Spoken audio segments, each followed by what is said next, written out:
आवश्यकता जनता के बीच में जाना। तो मतदान केंद्र तक के जो हमारे कार्यकर्ता हैं, 46,000 मतदान केंद्र हैं, उनके सबके 25 संसदीय सम्मेलन होंगे। बड़ी संख्या में कार्यकर्ता आएंगे और उस संसदीय सम्मेलन के अंदर प्रदेश के मुख्यमंत्री, हमारी नेता वसुंधरा राजे, हर 25 जो संसदीय सम्मेलन होंगे उसमें वो रहेंगी। प्रदेश के अन्य नेता भी रहेंगे, कोशिश रहेगी केंद्र का भी कोई नेता उपस्थित रहे। अभी हमने मतदान केंद्र पर कार्यकर्ताओं को आए घर घर जाने के लिए 28 फरवरी तक एक नोट कमल पर वोट, एक कार्यक्रम बहुत उत्साहपूर्वक संपन्न हुआ है। उसकी रिपोर्ट अब हमारे पास आएगी।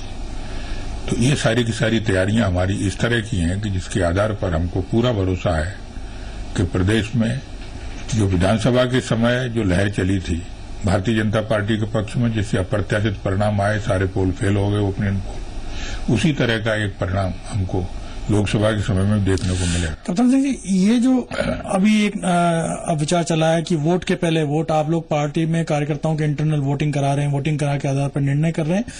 नीचे के स्तर पर जो फीडबैक आ रहा है, सूचना ये आ रही है कि नीचे के स्तर पे से कार्यकर्ताओं में एकजुटता के बजाय कहीं न कहीं ग्रुपिज्म डेवलप हो रहा है। हर आदमी अपना गुट खड़ा करने की, ज्यादा से ज्यादा मेरे लोग जुड़े हैं, मेरे से जुड़े हैं, इस तरीके से ग्रुपिज्म के नीचे होने लगा है, जो कि पार्टी में पहले कहता ही नहीं था। पार्टी का निर्णय सर्वोपरि हुआ करता था। पार्टी का डिसीजन से जो है अनुशासन कभी कार्यकर्ता नहीं होता था, अनुशासन में बंधा रहता था। उस सारी चीजों में लग रहा है कि एक संस्कृति अलग प्रकार की डेवलप हो गई कि मेरे समर्थक ज्यादा से ज्यादा हो। तो वो लोग केवल विचार की बात व्यक्त करते थे, व्यक्तिनिष्ठ नहीं थे, विचारनिष्ठ थे। अब व्यक्तिनिष्ठ लोग खड़े हो रहे हैं नीचे के कदर में। अभी भी लोग तो विचारनिष्ठ ही हैं, क्योंकि ये जो प्रयोग है कोई लोकसभा में हो रहा है ऐसा नहीं है। ये विधानसभा के चुनाव में भी ये प्रयोग हो चुका है और उसमें बहुत सक्रियता से प्रयोग हुआ था। ये हर एक विधानसभा में 50-50, 60-60 श्रेणीबद्ध कार्यकर्ता, जो प्रमुख कार्यकर्ता हैं, सत्ता के भी और संगठन के भी, जो जनप्रतिनिधि हैं, संगठन पर जो पदाधिकारी हैं, मंडल स्तर तक हमने बुला करके वो प्रयोग किया। वो प्रयोग बहुत सफल रहा है। 90% कार्यकर्ताओं ने जो हमको मत दिया था, उसी मत के आधार पर हमारे टिकट बटे और उसका परिणाम ठीक रहा। इसलिए वो तो चूक प्रयोग सफल हो चुका है, इसलिए उसके ऊपर कोई प्रश्न चिन्ह नहीं। इस प्रयोग के बीच में जो बातें आ रही है, जिस तरीके से राजस्थान में निकल करके आ रही है कि हेमा मालिनी से बात की जा रही है कि वो अजमेर से चुनाव लड़ ले, और संगीतकार बप्पी लारी से बात की जा रही है कि वो राजस्थान की किसी सीट से चुनाव लड़ ले। इस प्रकार से जो पैराशूट उम्मीदवार आते हैं, उन सबकी जरूरत इस बार आपको पड़ेगी राजस्थान में? राजस्थान में 25 सीटों पर इस तरह का अभी कोई विचार नहीं है। ये विचार अगर चलता भी है तो केंद्र स्तर पर चलता है। केंद्र स्तर पर अगर वो ठीक समझते हैं कि राष्ट्रीय स्तर पर कुछ महत्वपूर्ण व्यक्ति हैं जिनको अगर प्रोजेक्ट करते हैं तो उसका संदेश ठीक जाएगा, उनका अपना अनुभव अच्छा है, किसी क्षेत्र में अगर प्रसिद्ध है, कोई नाम कमाया है, तो ऐसे प्रमुख लोगों को अगर पार्टी में एडजस्ट करना चाहिए तो इसका विचार राष्ट्रीय स्तर पर चलता है। और राष्ट्रीय स्तर पर ऐसी कोई बात हमारे सामने आई नहीं है। और मुझे ऐसा लगता है कि राजस्थान में 25 सीटों का जो प्रत्याशियों का जो टिकट का वितरण है वो राजस्थान से होगा। बाहर का कोई व्यक्ति आने की संभावना नहीं है। अभी जो आपके 4 सांसद अभी मौजूदा पार्टी के सांसद हैं, उनको लेकर के भी पुनर्विचार की बात चल रही है। कुछ जगहों पर लग रहा है कि प्रत्याशी को बदला जाएगा, तो ऐसी कोई संभावना है? पुनर्विचार तो हर चीज पर होता है भाई। ये 4 हैं, फिर इसके पहले भी जो शेष 21 सीटें उन पर भी खड़े हुए थे, और भी कई कार्यकर्ता हैं जो इच्छा व्यक्त करते हैं, और उन्हीं को लेकर के तो हम ये सारा शुरू किया है हमने कि हम एक बात विधायकों को भी लेकर के, बम्पर आपके विधायक जीत कर आए, 163-64 विधायक आपके पास है, तो उनमें से भी कुछ विधायकों को चुनाव लड़ाने की बात हो रही है। क्या पार्टी करेगी विधायकों को? सामान्यतः अभी जो सोचा है, सामान्यतः अभी तक जो सोच है वो ये सोचा है जिनको हम टिकट दे चुके हैं लोकसभा के लिए, उनके टिकट पर विचार अब नहीं करेंगे। सामान्यतः ये है। लेकिन फिर भी अगर कहीं कोई अब्बा शुरू कोई बात अगर सामने आती है तो पार्लियामेंट बोर्ड स्वतंत्र होता है, प्रदेश का भी और देश का भी। वो अगर ऐसा कोई अब्बा स्वरूप कोई विचार करेगा बात अलग है, लेकिन as a rule, as a general rule, जो चुनाव जीत चुके हैं, जिनको हमने टिकट दे दिए हैं, प्रथम रूप से उनका विचार आप नहीं करेंगे। पार्टी ने कुछ सीटें श्रेणीगत भी करी, जिसके अनुसार की A ग्रेड, B ग्रेड, इसमें की पार्टी की अच्छी संभावना है। कुछ सीटें ऐसी है जिसपे पार्टी सामान्यतः कमजोर रही है, अभी विधानसभा चुनाव में भी कमजोर रही है। उसको लेकर के कुछ विशेष रणनीति बनाई हो, उसको लेकर के टिकटों के अंदर, प्रत्याशी के चयन के अंदर कुछ बाकी के अगर बाहर से कुछ लोग आते हो तो उन्हें एडजस्ट किया जाएगा, कुछ बड़ा नाम आता तो उसे एडजस्ट किया जाएगा। क्या रणनीति, ऐसी कौन कौन सी सीटें आपने आइडेंटिफाई की? चुनाव प्रबंधन को लेकर के ये तो आवश्यक होता है कि जो 25 सीटें लोकसभा की हैं उनको हम श्रेणीबद्ध करें, कौन सी ऐसी सीटें हैं जो ए में आती हैं, कौन सी ऐसी सीटें हैं जहां पर संघर्ष है, बी में आती हैं, कौन सी ऐसी सीटें हैं जहां पर संभावना कम है। तो अभी तो 25 सीटों में ऐसी कोई सीट हमको नहीं लगी है कि जहां पर संभावना कम है, क्योंकि लोकसभा के अंदर जो हमको चुनाव का प्रतिशत मिला है वो 46% वोट राजस्थान के अंदर भारतीय जनता पार्टी को मिला है, जब कांग्रेस को सिर्फ 33% मिला है। ये 13% का अंतर बहुत ज्यादा है। और 25 सीटों में जो धौलपुर और करौली को छोड़ दें तो हम सारी 24 सीटों पर भारतीय जनता पार्टी बहुत अच्छे मतों से, लाख से ऊपर मतों से सर्वत्र आगे है। इसलिए इस तरह का तो अभी कोई पीछे आया नहीं है, लेकिन फिर भी हमने इसका विचार किया है कि श्रेणीबद्ध पार्टी सीटों को किया जाए। लेकिन अभी हमारी प्रक्रिया होना बाकी है। आज और कल ये दो तो कार्यकर्ताओं का ही फीडबैक चलेगा।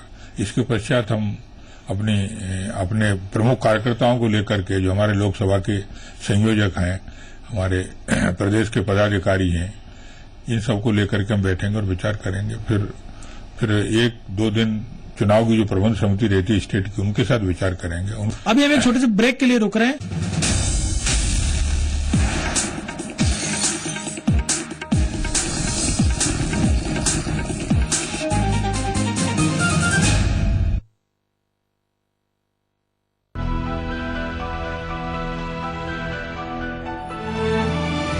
अपराध को मिलेगा सिद्धांतों का मुंह तोड़ जवाब।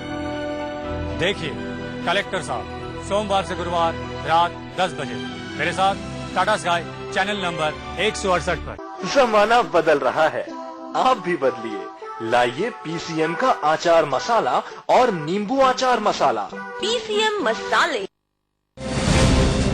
सवाल सरकार का हो या आम आदमी के सरोकार का, मुद्दा देश का हो या प्रदेश के आवाम का, हम करते हैं आपके साथ हर मुद्दे से जुड़ी बात। उठाते हैं आपकी आवाज हर शनिवार और रविवार सिर्फ जी मरुधरा। चलो रे चलो, चलो रे चलो। आजा नखराली गोरी बागा में घुमा दो, खुशियाँ भरे आंगन आ। मैं आपने पुकार मारी हींग लाजमा। परछेल भंवरजी कोयलड़ी बागा में बोले आओ, पूजन करे हिंग लाज रानी का। नमोस्तु माता हिंगुलाज। कहीं छाँव कहीं धूप है प्रेम। प्रेम है सुख, प्रेम है पीड़ा, प्रेम है राधा, प्रेम है मीरा। और इस प्रेम में जब कोई मीरा सा दीवाना होता है तो प्रेम इबादत की राह पर सूफियाना होता है। तेरे वास्ते मेरा इश्क सूफियाना मेरा। आज से अंताक्षरी, आज रात 8 बजे सिर्फ जी मरुधरा पर। ताज़ा सब्जियां और शुद्ध मसाले, यही तो है टॉप्स अचार की असली पहचान। टॉप्स, इंडिया का नंबर 1 पिकल। लाइफ में लाए मजा। खबरें जिनसे मिल जाती है सरकार, खबरें जिनका है आपसे सरोकार, खबरें जिनसे पढ़े जाते हैं अखबार, खबरें हर सुबह जिनकी है दरकार, सुर्खियां रोज सुबह 8 बजे सिर्फ जी मरुधरा पर। मेरी शान मेरा अभिमान।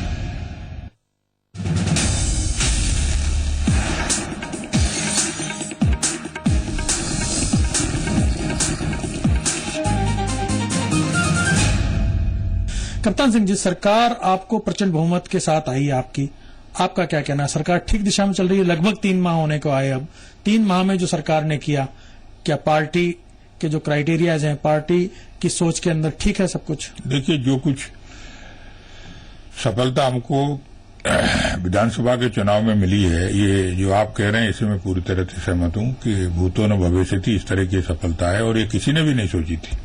कांग्रेस ने भी नहीं सोची थी वो इतनी बुरी तरह हारेंगे, और भारतीय जनता पार्टी ने भी नहीं सोची थी कि 82% तक हमको जनता विजय दिलाएगी। इसलिए भारतीय जनता पार्टी के सामने बहुत बड़ी चुनौती है। हमको हमेशा यही चिंता सताती रहती है कि भारतीय जनता पार्टी की सरकार के बारे में जो अपेक्षाएं और जो वायदे पार्टी ने किए हैं चुनाव के पहले अपने घोषणा पत्र के माध्यम से, तो जनता की इच्छा आकांक्षा भी पूरी होना चाहिए। हमारे घोषणा पत्र में जो घोषणाएं हमने की हैं वो भी पूरी होना चाहिए। इसलिए स्वाभाविक रूप से हमको चिंता सताती रहती है। लेकिन जब से सरकार बनी है अभी हमने कम मंत्रियों को शपथ दिलाई है, लेकिन जब से सरकार बनी है, जब से इसने काम करना शुरू किया है, तो मुझे ऐसा लगता है काम करने में ये जो चिंता है हमारी कि जनता को कैसे संतुष्ट किया जाए, जनता की जो अपेक्षाएं, इतनी बड़ी चुनौती है। उन्होंने पहले 60 दिन के अंदर, 2 महीने के अंदर हर विभाग के जो प्रमुख विभाग हैं उनके 11 प्रमुख काम लिए हैं, जिनका सीधा जनता से वास्ता है। एक नई हवा आई है, इसका क्रेडिट लोग कहीं न कहीं अन्ना हजारे आंदोलन को या केजरीवाल की जो आम आदमी पार्टी है उसको लेकर के जिक्र आता है। आपको लगता है कुछ भूमिका उनकी देश के अंदर है? ये नई हवा को उनने समझा, आज जनता क्या चाहती है, और ये नई हवा को सब समझ रहे हैं।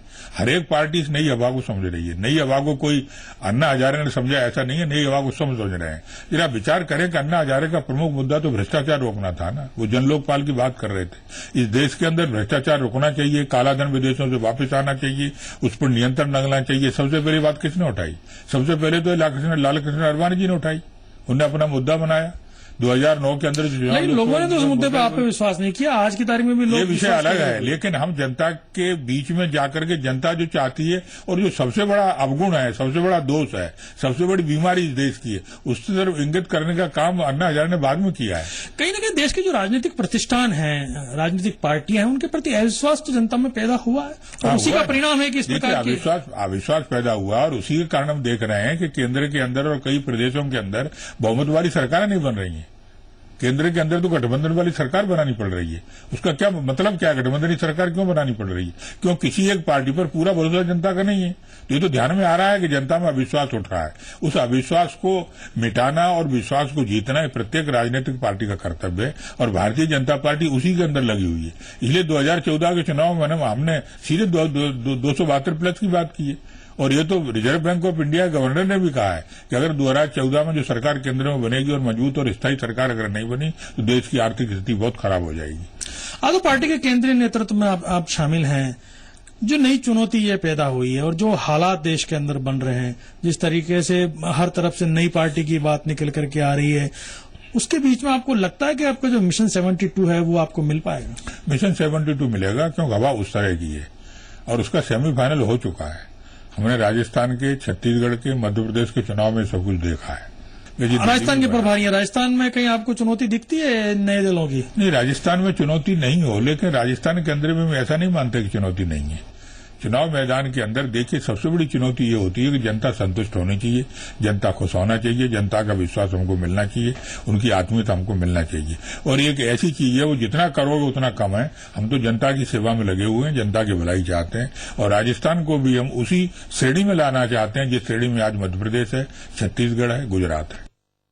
केवल नमो मंत्र के नाम पर लगता है देश की सत्ता पे आप लोग काबिज हो पाए? क्योंकि बहुत बड़ा मुद्दा इस बार जो बाकी के मुद्दे हैं उन सब के पीछे कहीं न कहीं नरेंद्र भाई मोदी का जो नाम, उनका जो व्यक्तित्व है वो उन सब पे हावी हो गया है। कांग्रेस को आलोचना करनी होती है तो नरेंद्र भाई की करती है, अगर केजरीवाल को बोलना होता है तो नरेंद्र भाई के लिए बोलता है, तो कहीं और बीजेपी भी अगर अपनी बात कहती है तो केवल नमो की कहती है। नमो एजेंडा, नमो का विकास का जो स्वरूप है वो सारी बात आकर के सेंट्रलाइज हो गई। नहीं, ऐसा नहीं है। देखिए, भारतीय जनता पार्टी का मुद्दा नमो नहीं है, भारतीय जनता पार्टी का मुद्दा सिर्फ माननीय नरेंद्र मोदी नहीं है। आप देखिए, नरेंद्र मोदी जहां कहीं भी बोलते हैं वो वोट पार्टी के लिए नहीं मांगते, वो वोट मोदी अपने लिए नहीं मांगते, वो वोट मांगते हैं इंडिया के लिए, वोट फॉर इंडिया। और वोट फॉर इंडिया की जब वो बात करते हैं तो वो सारी चीजें गिनाते हैं जो भारतवर्ष के अंदर वो देखना चाहते हैं। भारतवर्ष के अंदर वो राष्ट्र का पुनर्निर्माण चाहते हैं, भारतवर्ष की पुरानी परंपरा जो खोदी उन्होंने वो चाहते हैं, वो विश्व गुरु की बात करते हैं, वो भारतीय संस्कृति की बात करते हैं, वो सर्वभवन्तु सुखना की बात करते हैं, वसुधैव कुटुम्बकम की बात करते हैं। और इसलिए वो कहते हैं कि अगर भारतवर्ष को उसी लाइन पर लाना है, फिर से पुनर्निर्माण भारतवर्ष का अगर करना है तो वोट फॉर इंडिया। और ये जो सारी की सारी बातें आप जो कह रहे हैं कि नमो चाय और ये सब जो पूरा चला है, ये तो एक वातावरण बनाने के लिए है। बीच में जाकर के कोई न कोई उपक्रम पकड़ना है, जाकर लोग खड़े हों और देश के बारे में सोचें, विचार पहुंचे उन तक। हाँ, विचार पहुंचे, और उसका एक उपक्रम है, उसका एक माध्यम है। अन्यथा हमारा जो विचार है वो तो राष्ट्र का ही विचार है, हम देश की ये तो बात फॉर इंडिया पार्टी के विचार की बात हो गई। अभी हम एक छोटे से ब्रेक के लिए रुक रहे हैं, और ब्रेक के बाद जब लौटेंगे तो संगठन की बात करेंगे, राजस्थान में भाजपा के संगठन की। अभी एक छोटा सा ब्रेक।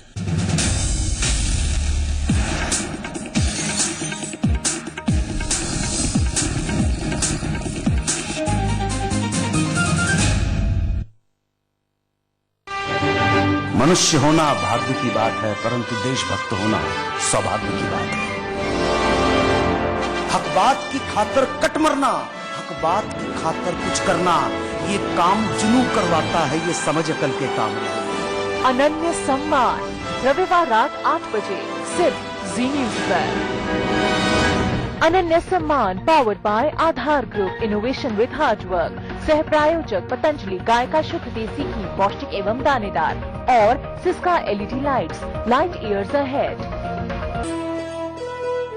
मरुधरा की पहली खबर, हर इलाके पर हमारी नजर, क्या क्या होगा आज, खबरों का नया अंदाज, खम्मा घड़ी राजस्थान, रोज सुबह 6 बजे सिर्फ जी मरुधरा पर।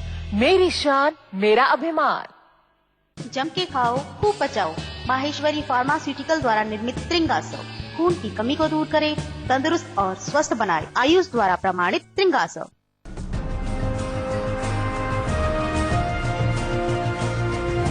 अब नारी के संघर्ष पर होगा सबको नाज। देखिए घूंघट सोमवार से गुरुवार रात 8 बजे टाटा स्काई के चैनल नंबर 168 पर। जी मरुधरा, मेरी शान मेरा अभिमान।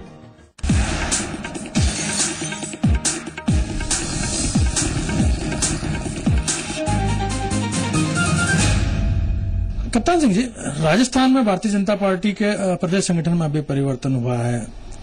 अशोक परनामी जी का चयन प्रदेश अध्यक्ष के तौर पर हुआ। ये चयन कैसे हुआ? अचानक से नया नाम निकल करके आया? नहीं, अचानक से नाम निकल के क्यों आया? सबसे पहली चीज तो यह है कि जिसको जो अध्यक्ष थी वो चूंकि मुख्यमंत्री बन गई, तो मुख्यमंत्री का काम अलग होता है, स्वतंत्र काम होता है, जनता के बीच में उनको जाना है, तो फिर संगठन का काम देखने के लिए कोई दूसरा व्यक्ति चाहिए। इसलिए पार्टी का सिद्धांत भी है कि एक व्यक्ति पर 2 महत्वपूर्ण जिम्मेदारियां नहीं रहती हैं। तो मुख्यमंत्री बनने के बाद उन्होंने खुद होकर के सोचा कि संगठन के लिए कोई दूसरा व्यक्ति आना चाहिए, कोई दूसरा नाम आना चाहिए, और इसलिए फिर इस प्रकार का विचार चला। तो फिर सबसे सलाह मशवरा किया। हमारे यहाँ पार्टी के अंदर जिस तरह टिकट देने के लिए हम सबसे सलाह करते हैं, उसी तरह पदाधिकारी बनाने के लिए भी और खासकर प्रदेश का अध्यक्ष बनाने के लिए सबसे चर्चा की। सबसे चर्चा करने के बाद हमने विचार इस तरह का किया, कोई न कोई ऐसा व्यक्ति मिलना चाहिए जो अनुभवी हो, पूरा समय दे सकता हो, जयपुर का रहने वाला हो, जिसका अनुभव अच्छा हो, सबको जानता हो। ये सारी की सारी चीजें देख करके हमने विचार किया।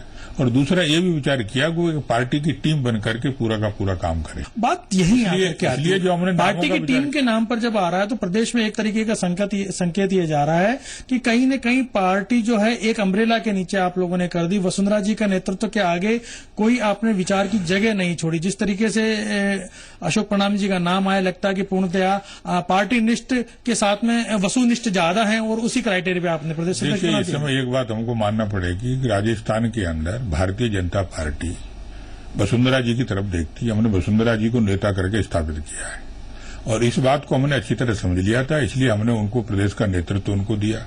जिस तरह आज देश में हमने समझ लिया है कि देश का नेतृत्व आज की परिस्थिति में देना चाहिए नरेंद्र मोदी को, क्योंकि उन्होंने वैसा काम किया, उन्होंने वैसा नाम कमाया है, लोगों की उन तरफ रुझान है। डेमोक्रेसी के अंदर हमेशा निर्णय आपको लोगों के रुझान के आधार पर लेना पड़ता है। उसी प्रकार से राजस्थान के अंदर हमारे लोगों की रुझान, कार्यकर्ताओं की रुझान वसुंधरा जी के लिए थी और इसलिए इस समय मुख्यमंत्री भी है और जनता की रुझान वसुंधरा है और वसुंधरा के अंदर वो सामर्थ्य भी है। जब वसुंधरा के नेतृत्व में उनकी रुझान के अनुसार उनके किए हुए वायदे जो जनता से किए उसको अगर पूरा करना है तो फिर उनके अनुसार ही सारी रचना हमको करनी पड़ेगी। हमको विवाद थोड़ी खड़ा करना है, हमको संघर्ष खड़ा नहीं करना है। और इसलिए वसुंधरा जी के नेतृत्व में राजस्थान चलेगा और उनके नेतृत्व में राजस्थान चलेगा तो कोई भी निर्णय करने के पहले उनकी सहमति तो बहुत जरूरी होती है। ये देखने को मिला, अभी देखने को मिला, चाहे टिकट वितरण का मामला हो, चाहे मंत्रिमंडल गठन का हो, कहीं न कहीं एक अंतर दिखा। वसुनिष्ठ जो लोग थे प्राथमिकता मिली और कहीं न कहीं एक शब्द इस्तेमाल हो रहा है कि जो संघनिष्ठ लोग हैं वो कहीं न कहीं दरकिनार किए गए। छोटा सा उदाहरण, अजमेर की बात आती है, सावरलाल जाट मंत्री बनते हैं, अनुभव के मामले में वासुदेव देवनानी थे लेकिन संघनिष्ठ है, नंबर नहीं आया। जयपुर में वसुनिष्ठ कालीचरण सराफ मंत्री बनते हैं, घनश्याम तिवारी दरकिनार और बाकी के लोग दरकिनार कर दिए जाते हैं। पूरे प्रदेश का आप उठा करके देख लीजिएगा, मंत्रिमंडल के गठन से लेकर के टिकट के चयन तक कहीं न कहीं लगता है कि व्यक्तिनिष्ठ लोगों को ज्यादा प्राथमिकता, संघनिष्ठ जो कार्यकर्ता था, क्योंकि मूल तो वही है, वहां से जो आया कार्यकर्ता वो कहीं न कहीं अपने आप को आइसोलेटेड फील कर रहा है, अकेला महसूस कर रहा है। नहीं, देखिए, ये जो सोच है ना, ये सोच ठीक नहीं है और मैं तो जिस सोच से काम करता हूं उसमें इस तरह की बात को कभी प्रश्रय नहीं देता। संघनिष्ठ कार्यकर्ता और बीजेपी निष्ठ कार्यकर्ता और वसुंधरा निष्ठ कार्यकर्ता, इस तरह का विचार कभी हम पार्टी में करते नहीं है। पार्टी तो भारतीय जनता पार्टी है और भारतीय जनता पार्टी का अपना विचार है, उसकी अपनी कार्य प्रणाली है, उसके प्रति सबको निष्ठा रखनी चाहिए और उसके अनुसार चलना चाहिए। लेकिन काम का विभाजन करते समय किसका प्लेसमेंट कहाँ करना है, ये हम परिस्थिति के अनुसार देखते हैं। किस व्यक्ति का कहाँ प्लेसमेंट करने से काम ठीक चलेगा। अगर हम वैसा नहीं करेंगे तो समरसता नहीं रहेगी आपस में। जो विचार से जुड़े हुए लोग हैं उनकी आशा कप्तान सिंह जी की तरफ होती है, क्योंकि बतौर एक संगठन मंत्री आपकी भूमिका राजस्थान के अंदर देखने को मिल रही है। आपकी भूमिका कहीं न कहीं दोनों के बीच में सेतु का बीच के बनकर के आती है, तो आपसे ज्यादा आशा है लोगों की। देखिए, आप सामरमल जी जाट की बात कर रहे हैं, लेकिन सारे कार्यकर्ता बीजेपी के हैं निश्चित तौर पर। ऐतराज नहीं। गुलाब जी कटारिया और अरुण चतुर्वेदी की बात करिए। अगर गुलाब जी कटारिया कितने सीनियर हैं, कितने वरिष्ठ हैं, और हमने तो उनको अंतोगत्वा उन्हें वसुनिष्ठ होना पड़ा। उनको करना पड़ा, तब जाकर उनकी वो भूमिका है। सबको पार्टी निष्ठ होना पड़ेगा। पार्टी का जो अनुशासन है, पार्टी की जो कार्य प्रणाली है, उसके अनुसार सबको चलना पड़ेगा। फिर वो गुलाब जी हो और भी कोई हो, और हम तो कहते हैं वसुंधरा जी भी हो। पार्टी की अपनी सोच है, पार्टी की अपनी पद्धति है, पार्टी के विचार के अनुसार ही सब चलेंगे। देखिए, हरेक के विचार अपने अलग अलग होते हैं, दो व्यक्ति कभी समान नहीं होते। व्यक्तिगत विचार हरेक के हो सकते हैं, लेकिन पार्टी ने जो व्यवस्था तय की है उस व्यवस्था के अनुसार चलते हैं। अगर सबके सब लोग उस व्यवस्था के अनुसार नहीं चले होते तो भारतीय जनता पार्टी का रिजल्ट 82% का विधानसभा में कैसे आया होता। ये इसी का प्रमाण है कि सब एक हैं, पार्टी की योजना। कहीं न कहीं अब जयपुर में जैसा राजस्थान के अंदर आवश्यकता नजर आ रही है, प्रदेश अध्यक्ष आपका होगा, नई कार्यकारिणी आ रही है, इस बार कहीं संगठन मंत्री पार्टी को मिलेगा? नहीं, अगर उसकी आवश्यकता हमको लगेगी कि उसकी आवश्यकता अगर है तो संगठन मंत्री मिलेगा, लेकिन अभी हमको उसकी आवश्यकता लगती नहीं है। अभी जो कुछ हमारी योजना है उसमें बहुत सारे कार्यकर्ता हमारे पूर्णकालिक हैं। संगठन मंत्री के रूप में बहुत सारे लोग अपने आप काम कर रहे हैं। भूपेंद्र यादव भी जो राज्यसभा से यहाँ से गए हैं, वो पूरा समय देकर के यहाँ पर काम कर रहे हैं। हमको इस समय कोई ऐसी आवश्यकता लगती नहीं है, और आपको भी परिणाम देख करके मुझे लगता है ऐसी आवश्यकता नहीं लगती होगी। जनता ने स्वीकार किया, जनता ने स्वीकार किया, और जनता ने हमारे विचार को स्वीकार किया है, हमारी व्यवस्था को स्वीकार किया है। कार्यकर्ता बिल्कुल पूरी तरह संतुष्ट है, सब एक मन से लगे हुए हैं, कहीं पर विरोध नहीं है। और ये भी जो रायशुमारी कार्यकर्ताओं के बीच में चल रही है, इसमें कहीं विरोध के स्वर नहीं है, कहीं पर कुछ नहीं है। इसमें जो कुछ निकलेगा और पब्लिक ओपिनियन के आधार पर सर्वे में जो कुछ आएगा, जो हम टिकट बांटेंगे, उसमें आपको पूरी सक्रियता और एकजुटता दिखेगी। और जब ये स्थिति यहाँ पर चल रही है तब फिर किसी चीज की आवश्यकता नहीं है। बिना आवश्यकता के तो कोई चीज होती नहीं है, इसलिए संगठन मंत्री की आवश्यकता मुझे वर्तमान में लगती नहीं है। चलिए कप्तान सिंह जी, आखिरी सवाल, राजस्थान की सरकार से आपकी क्या आशाएं? 3 काम जो कि लगता है कि सरकार अगर प्राथमिकता से करेगी तो पार्टी का विचार भी जिंदा रहेगा, पार्टी की सोच भी जिंदा रहेगी और जनता के बीच में अच्छा परिणाम भी आता है। देखिए, हम स्वराज की बात करते हैं और स्वराज का मतलब होता अंत्योदय। जो आदमी गरीब है, जो अभावग्रस्त है, जो हमारी अंतिम लाइन में खड़ा हुआ है, गांव के अंदर जो रहता है, ऐसी जो आबादी है, उस आबादी को न्याय मिलना चाहिए। उनको खाने पीने के लिए सारी व्यवस्था होना चाहिए, उनको रहने के लिए घर होना चाहिए। आज जो फूड सिक्योरिटी बिल आया है, उस फूड सिक्योरिटी बिल के अंदर कितनी बड़ी संख्या देश की कवर हो रही है, 84 करोड़। गरीबी हटाओ का नारा लगा होगा, लेकिन इतने वर्ष के पश्चात भी गरीबी तो हटी नहीं। आज 84 करोड़ लोग इस फूड सिक्योरिटी बिल के अंतर्गत आ रहे हैं। तो राजस्थान के अंदर जनता जो गांव गांव के अंदर रह रही है, जिस तरह भरतपुर में जाकर के हमारी सरकार वहां पर गई थी, जो अंत्योदय है, जो गरीब व्यक्ति है, जो अभावग्रस्त है, उसका जितने से ज्यादा कल्याण हो सके वो हमारी पहली प्राथमिकता रहेगी, और वो हमने कहा भी है। दूसरा, हम ये चाहते हैं किसी भी तहसील कार्यालय में चले जाइए, किसी भी पुलिस के स्टेशन पर चले जाइए, किसी भी और अन्य जगह चले जाइए आप, वहां पर पैसे का लेन देन नहीं होना चाहिए, करप्शन नहीं होना चाहिए, भ्रष्टाचार पर पूरा अंकुश लगना चाहिए। और पीडीएस सिस्टम जो चलती है, फूड सिक्योरिटी, जो 84 करोड़ लोगों को अन्न मिलना है, ईमानदारी से उनको अन्न मिलना चाहिए, किसी प्रकार की कोई कमी उनको रहनी नहीं चाहिए। और ये जो बातें जब पूरी हो जाएंगी तीनों की तीनों, एक तो भ्रष्टाचार का सर्वनाश, पीडीएस के ऊपर पूरी की पूरी व्यवस्था, और जितने ऑफिस हैं जो जनता आती, चाहे रेवेन्यू का ऑफिस हो, चाहे पुलिस, संपर्क हो पाए, आम आदमी तक एक्सेस हो, गवर्नमेंट तक आम आदमी की एक्सेस हो, ये हमको चाहिए। तो ये थे राज्य भाजपा के प्रभारी कप्तान सिंह जी सोलंकी, जिनसे आज हम संवाद कर रहे थे। अगली बार किसी और मेहमान के साथ हम करेंगे संवाद। धन्यवाद।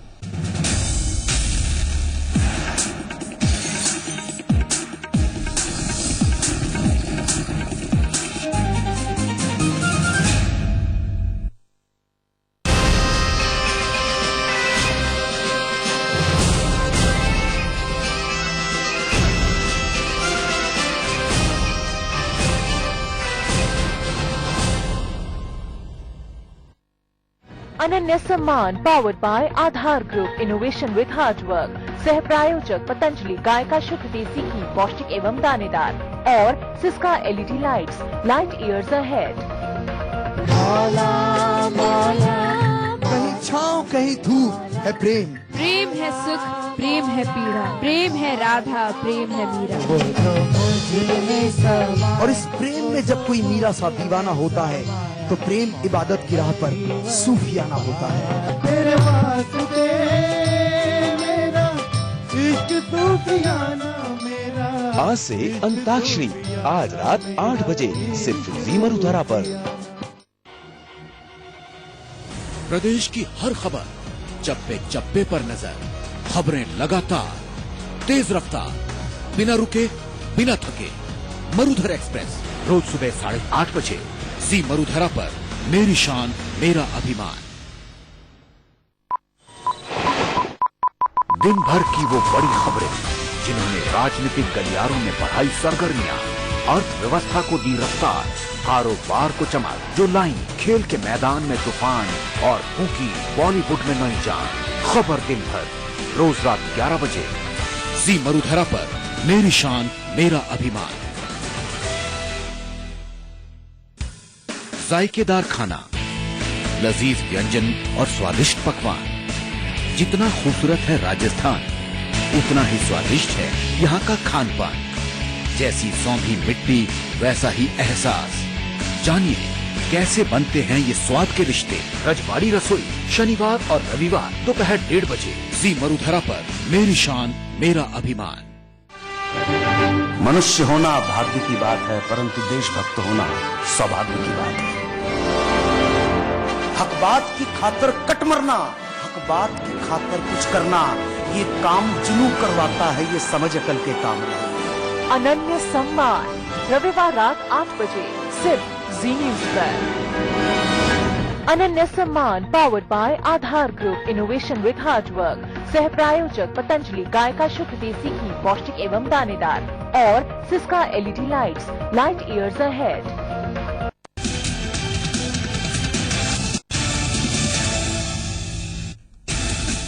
पूर्व थल सेना अध्यक्ष जनरल वीके सिंह शनिवार को बीजेपी में शामिल हो गए। वीके सिंह के साथ कई पूर्व सैन्य अफसर और जवान भी बीजेपी में शामिल हुए। बीजेपी अध्यक्ष राजनाथ सिंह ने पार्टी मुख्यालय में उन्हें बीजेपी में शामिल कराया। वहीं बीजेपी में शामिल होने के बाद वीके सिंह ने मोदी की तारीफ की।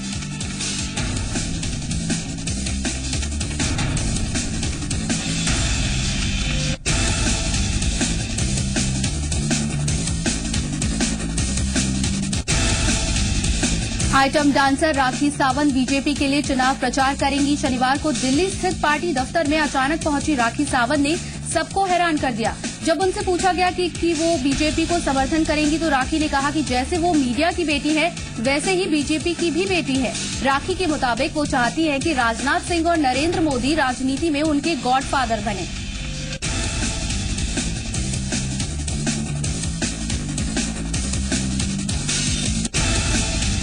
कल्याण सिंह ने लोकसभा की सदस्यता से इस्तीफा दे दिया है। इसी के साथ उनके बीजेपी से जुड़ने की तकनीकी अड़चनें खत्म हो गई हैं। कल्याण कल लखनऊ में मोदी की रैली में पार्टी की सदस्यता लेंगे। आज कल्याण ने कहा कि देश भर में मोदी की स्वीकार्यता बढ़ी है। प्रदेश सरकार ने राज्य कर्मचारियों और पेंशन भोगियों को तोहफा दिया है। सरकार ने डीए यानी महंगाई भत्ते में सरकार ने 10% की बढ़ोतरी की है। कर्मचारियों और पेंशन भोगियों को मिलने वाला डीए 90% से बढ़ाकर अब 100% कर दिया गया है। इसके साथ ही कर्मचारियों को 1 मार्च से डीए का नकद भुगतान किया जाएगा। सरकार के इस फैसले से करीब 5 लाख सरकारी कर्मचारियों और करीब 3.5 लाख पेंशन भोगियों को फायदा मिलेगा। बीजेपी के पूर्व अध्यक्ष बंगारू लक्ष्मण का निधन हो गया है। बंगारू लक्ष्मण 74 साल के थे। वो लंबे वक्त से बीमार चल रहे थे और हैदराबाद के एक निजी अस्पताल में भर्ती थे। एनडीए की सरकार में 1999 से 2000 तक बंगारू रेल राज्य मंत्री रहे। साथ ही 2000 से 2001 तक वो बीजेपी अध्यक्ष भी रहे थे।